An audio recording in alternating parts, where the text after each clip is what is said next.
Traveler, tonight we step onto soil drenched in dust, blood and prayer. The year is 1119, and the air above Jerusalem is heavy with incense and smoke. The Crusaders have taken the city only 2 decades before. Pilgrims flock from every corner of Christendom to kneel at the sepulchre of Christ. Yet the roads that lead them here are haunted by thieves, raiders, and shadows. You walk the narrow streets of Jerusalem, past the clamor of merchants, past monks chanting in the chapels, until you see them. A small band of knights, their armor battered, their cloaks plain and unadorned. They are not wealthy. They carry no banners. Yet their eyes are fixed with a strange fire, a vow heavier than gold. Their leader is a French nobleman, Hugh de Payan. With 8 companions he has sworn a new oath, not merely the oath of a knight to fight for his lord, nor of a monk to serve God in silence. This oath is both. They will be warriors and monks, swords and prayers bound together. Their purpose? To protect pilgrims on their way to the holy city, to guard not castles or kings, but the poor, the unarmed, the faithful. The King of Jerusalem grants them a place to live, an ancient ruin upon the Temple Mount, said to be built on the foundations of Solomon's temple. From this sacred and broken place, their name is born, the poor fellow soldiers of Christ and of the Temple of Solomon. To history, they are simply the Templars. They are poor indeed at first. No great estates, no armies, no coffers of gold. They live with austerity, eating little, owning nothing. 2 knights are said to ride 1 horse, so humble are their means. Their banner is plain, a red cross upon white, the blood of sacrifice upon the cloth of purity. But though few in number, their presence stirs something in the soul of Christendom. Here at last are warriors sanctified by God himself. Knights who kill, not for greed or conquest, but for the defense of the holy. A paradox given flesh. Holy violence, sanctified bloodshed. As you stand among them, the streets buzzing around you, you feel the tremor of destiny. These humble men, poor and overlooked, will grow into the most feared and powerful brotherhood of the Middle Ages. They will become guardians of kings, bankers of nations, and shadows whispered about in courts and taverns alike. But tonight, they are only 9 men, praying in the ruins of Solomon's temple. 9 sparks in the dark. Sparks that will grow into a fire that the world will one day call heresy. A small fire can flicker out in the wind, or it can ignite a blaze that consumes the world. For the 9 knights who prayed among the stones of Solomon's temple, their vow might have remained a forgotten whisper, had it not been for the turning of fate and the blessing of the church. In the early years, their work was quiet. They patrolled the roads between Jaffa and Jerusalem, escorting pilgrims past robbers and raiders. Stories spread of monks who fought like lions, of warriors who bowed their heads in prayer before drawing their swords. Still they remained few, their cause noble but fragile. Then in 1129 they traveled to Troyes in France, where a great council of the church was held. There, before bishops, abbots and princes, Hugh de Payan spoke of their mission.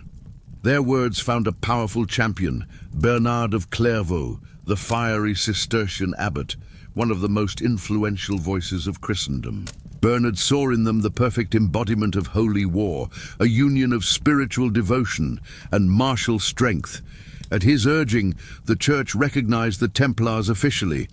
They were no longer just a handful of men with swords, but a military order sanctioned by the Pope. Their rules were written down in what became known as the Latin Rule. The rule bound them to poverty, chastity, and obedience like monks. They wore plain white cloaks to symbolize purity. They slept in dormitories, ate in silence, and lived without luxury. Yet unlike monks, they trained for battle, rode war horses, and shed blood without sin.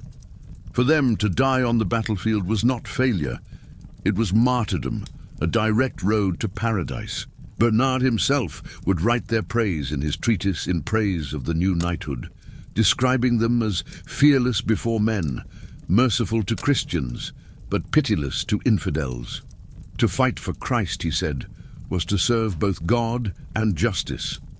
With papal blessing, the Templars began to grow. Nobles donated land and wealth. Young men, inspired by both faith and the promise of honor, sought to join their ranks.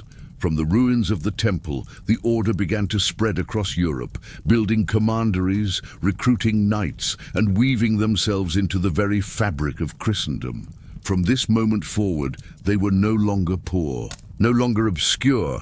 They had become an institution, part army, part monastery, part symbol. The red cross on white became a banner that kings would come to fear and covet. What began with 9 men now became an order without equal. And with each step, they drew closer not only to glory, but to the shadow of their eventual fall. The desert sun is merciless.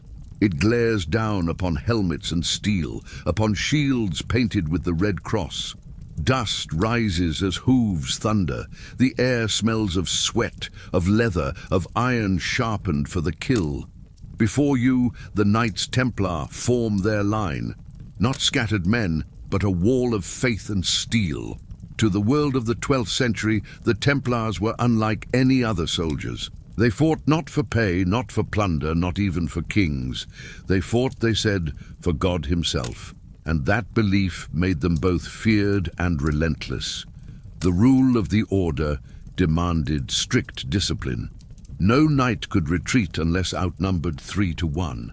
No one could leave the battlefield so long as the banner of the temple still stood. To falter was not only cowardice, it was sin, and so they charged with a fury born of conviction, often turning the tide of battle. In the Crusader states, the Templars became the iron shield of Christendom. They guarded fortresses along the frontier, great castles like Safed and Bagras, outposts carved from stone on hostile soil. They patrolled the roads where pilgrims traveled, and when the call to battle came, their lances were the first to strike. Chroniclers tell of their courage at battles like Montgisard in 1177, when a handful of Templars helped turn back the mighty army of Saladin. They were praised for their discipline, for holding lines when other knights broke, for charging even into hopeless odds. To the Muslims, they became known as fierce, unyielding, often ruthless foes. But their devotion had a darker side. Mercy was rare. The Templars saw the battlefield as holy ground, where the sword itself was a prayer. Prisoners were not always spared. To them, every slain enemy was a service to God, every drop of blood an offering on the altar of war. In their white mantles marked with the crimson cross, they looked like angels of judgment, holy men armored in steel. Their reputation spread across Europe, where young nobles dreamed of wearing the mantle, of riding into battle not as a mere knight, but as a warrior chosen by heaven, and yet traveler. Imagine the silence after battle. Broken shields, horses screaming, the desert littered with bodies. The Templars kneeled to pray, their swords still dripping. Did they ever wonder if faith had been twisted into fury? Or did they believe every wound carved into flesh was carved also into eternity? The world saw them as invincible, a holy army bound by oath and fire. But behind that image lay the paradox that would one day undo them. They were both monks and killers, saints and soldiers, guardians and executioners. The Red Cross inspired awe, but awe, like fire, can burn both ways. War may bring glory, but it cannot last without gold. The Templars learned this truth swiftly, and so, while they fought as warriors in the East, they became something very different in the West, keepers not only of swords, but of silver. From the beginning, donations poured in. Kings, nobles, and merchants, eager to earn heavenly favor, granted the Templars lands, mills, and farms. Vast estates across France, England, and Spain fed their coffers. Their castles and commanderies dotted Europe, a network stretching from the Scottish Highlands to the plains of Hungary. But it was not land alone that made them rich. It was their innovation. The Templars became the first true international bankers. Pilgrims traveling to the Holy Land carried a dangerous burden: coin. Robbers haunted the roads, and few travelers survived with their purses intact.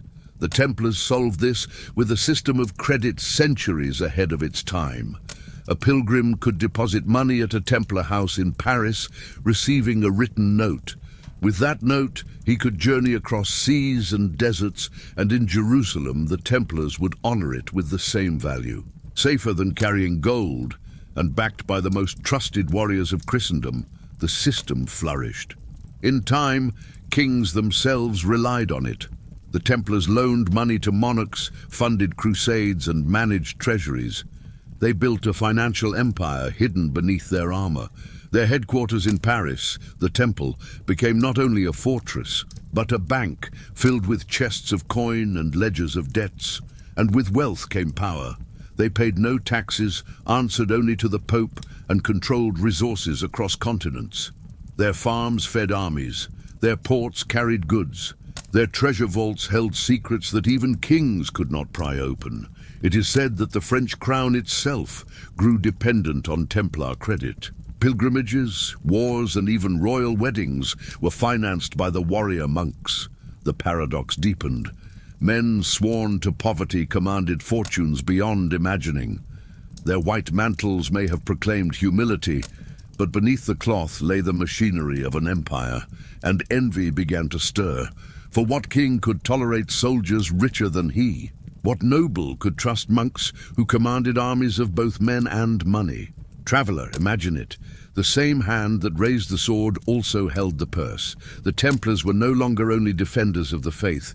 They had become bankers of Christendom, a brotherhood that ruled with both blade and balance sheet. And in this rise lay the seed of their fall. For power in war can be respected, but power in money is always feared. Every rise casts a shadow. The Templars, once humble guardians of pilgrims, had become warriors feared on the battlefield and bankers trusted across kingdoms. Their coffers brimmed with coin, their castles dotted Europe, their fleets sailed the seas. But wealth breeds jealousy, and power breeds fear. And soon, whispers of suspicion grew louder than prayers. The first seed of mistrust came not from their enemies in the east, but from their neighbors in the west. Nobles resented their privileges, exempt from taxes, beholden only to the Pope. Townspeople muttered that the order owned too much land, controlled too much trade. Kings, who once borrowed from them, began to wonder if the debt could ever be repaid. Above all, one king's gaze turned poisonous. Philip IV of France, called Philip the Fair. Fair in face but ruthless in ambition. His wars with England and Flanders drained his treasury. He taxed the clergy, melted church silver, even expelled the Jews to seize their wealth. Yet still, his crown sagged under the weight of debt, much of it owed to the Templars. Philip saw in them not holy knights, but rival lords in white mantles. Their fortress in Paris stood like a kingdom within his kingdom. Their treasure vaults, untouchable. Their loyalty, sworn not to him but to Rome. And Rome, too, was weakened. The papacy had moved to Avignon under French influence. For Philip, the moment was ripe. But how do you destroy warriors praised as saints? Not with armies, but with accusations. If he could not defeat them in battle, he would brand them as heretics. Whispers began to spread. The Templars spat upon the cross during secret rituals, denied Christ, worshipped a mysterious idol called Baphomet. They were accused of sorcery, of unnatural acts, of black masses in the shadows of their commanderies. None of these charges had proof. Yet, in an age when faith and fear walked hand in hand, proof was not needed. Only rumor, repeated often enough. And so, traveler, the stage was set. A king's greed, a pope's weakness, and a people ready to believe the worst. The very wealth and independence that had made the Templars mighty now painted targets upon their mantles.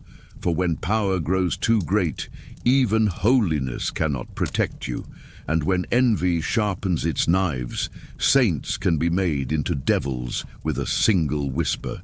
Traveler, the year is 1307.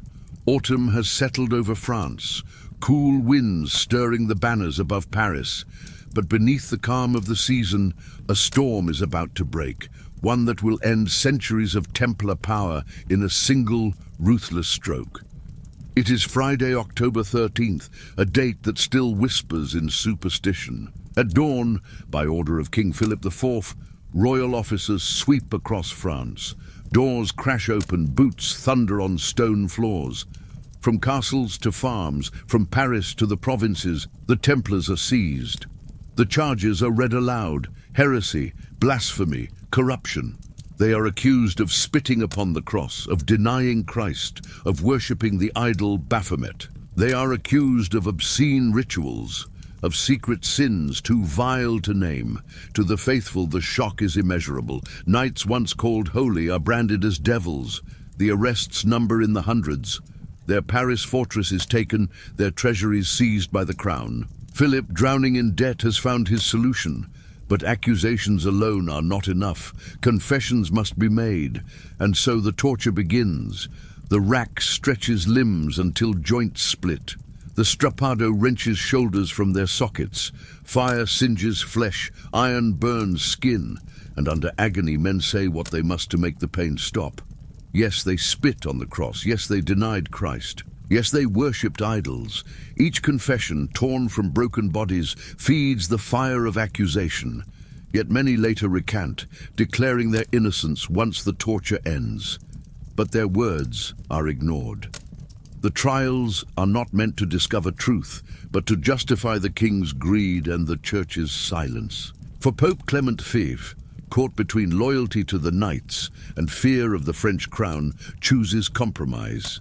He dissolves the order in 1312, not by condemning it outright, but by declaring it too stained with suspicion to survive. It is politics, not justice. A convenient sacrifice to preserve balance between throne and altar. And so, traveller, the Templars fall not by the sword, but by pen, chain and flame. The most powerful brotherhood of the Middle Ages, reduced in a single generation from saints to sinners, from guardians to ghosts. Remember this: their destruction was not proof of guilt, but proof of how swiftly power can turn faith into fear. One morning you are holy. By nightfall, you are damned. The chill of March clings to the city of Paris. The year is 1314, and on a small island in the Seine, a crowd gathers to witness an ending. The Templars, once the pride of Christendom, are now broken, their order dissolved, their brothers scattered to prisons and chains. But here, before the people, the last act is about to be played. Among the condemned stands Jacques de Molay, the Grand Master of the Templars. White-haired, weathered by years in captivity, he is flanked by his fellow leaders, Geoffroy de Charnay among them.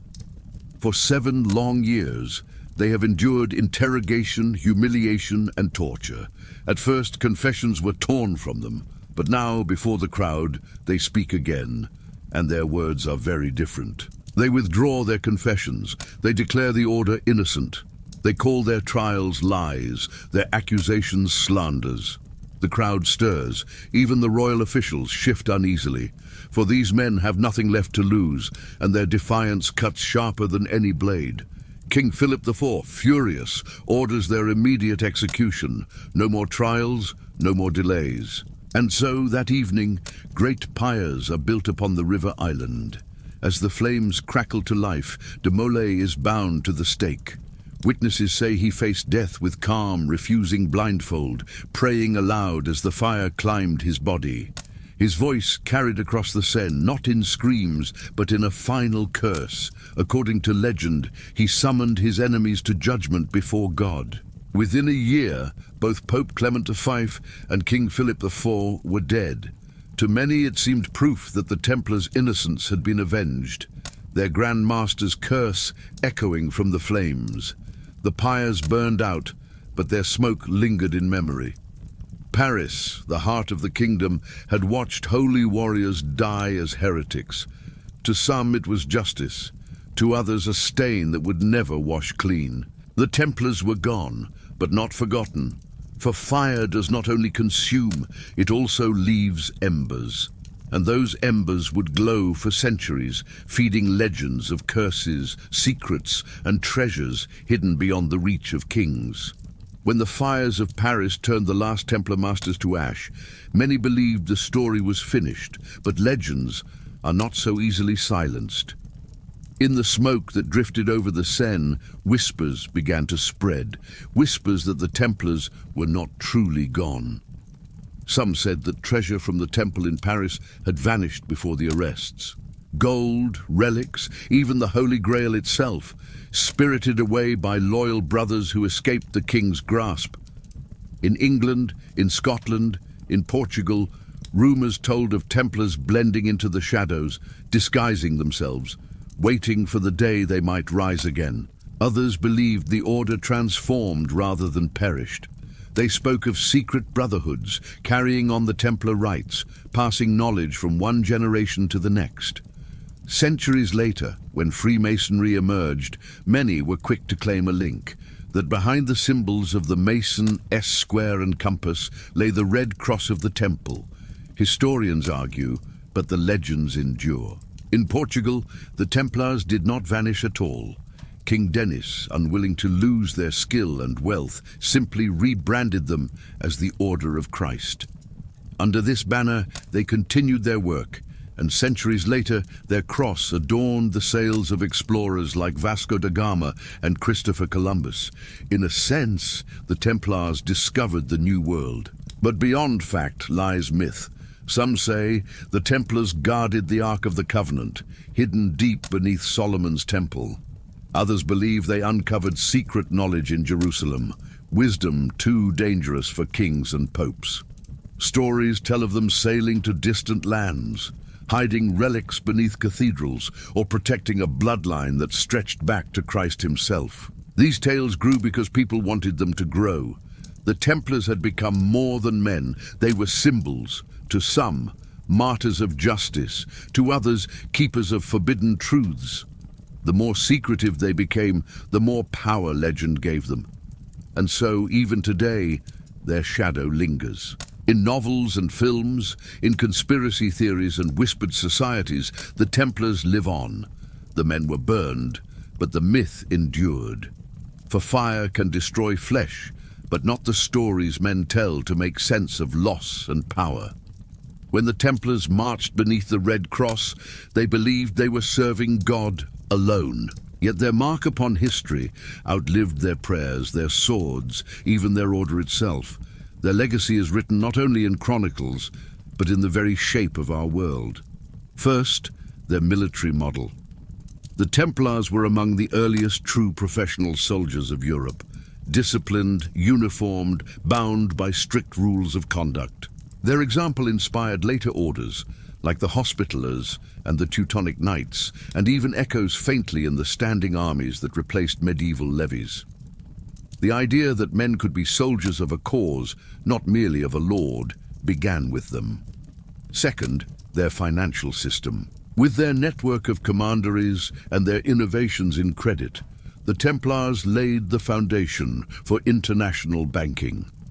Their letters of exchange allowed money to move safely across continents, centuries before modern banking houses.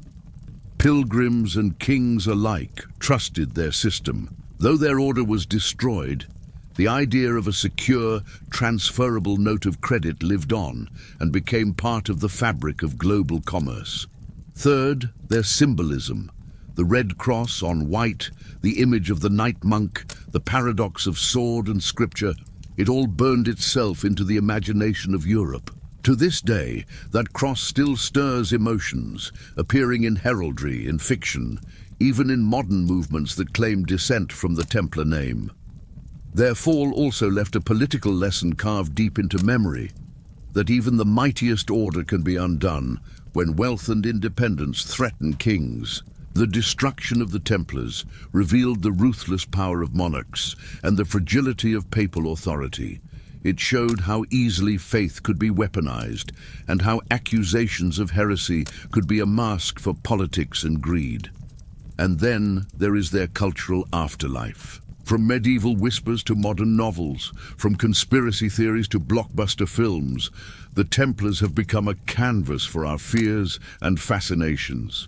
Hidden treasure, secret societies, forbidden truths, All these tropes are tied to their name. Their reality was complex, but their myth is inexhaustible.